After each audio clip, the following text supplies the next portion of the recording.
And so first the pain was a major event at that age, and then the praying was a major event. And the third thing that happened is that started a journey of 40 years of taking antibiotics, which, you hear about stuff now going off the market because it's not proven. What I didn't know that in the 50s, antibiotics had not been, how would I know, had not been tested. Well, I guess it was the guinea pig. Well, needless to say, a lot of the issues I have now, and I've had like 8 surgeries in hospital over a dozen times, whatever, but most of them go back to antibiotics. So all of this helped me to look at what's with this reality stuff, because when I was going through this pain as a child, the adults in my life didn't get it. They were so busy doing their life or whatever they were doing, they didn't understand what the needs of a child in so much trauma, and a child having so much pain, and how to help a child with this pain, to deal with it, so that the thinking that I began to create to avoid the pain ended up being how I looked at life, which is not a good way to look at life as an adult. But how do you know that? Because you just go by your experiences.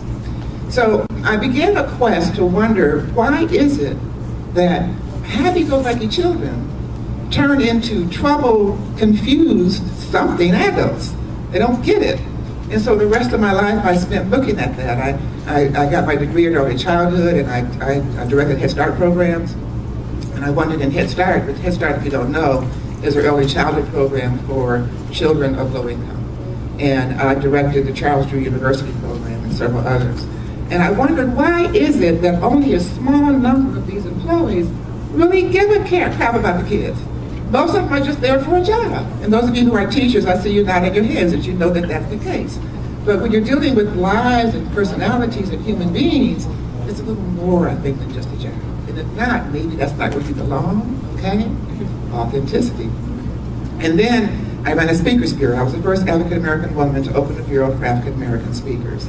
I did that for 12 years. And what I found so interesting in that is I would meet so many speakers, and I would meet them and coach them and ask them about their speaking career, and they'll tell me, I want to be just like whatever name you want. And I said, okay, let me see you speak.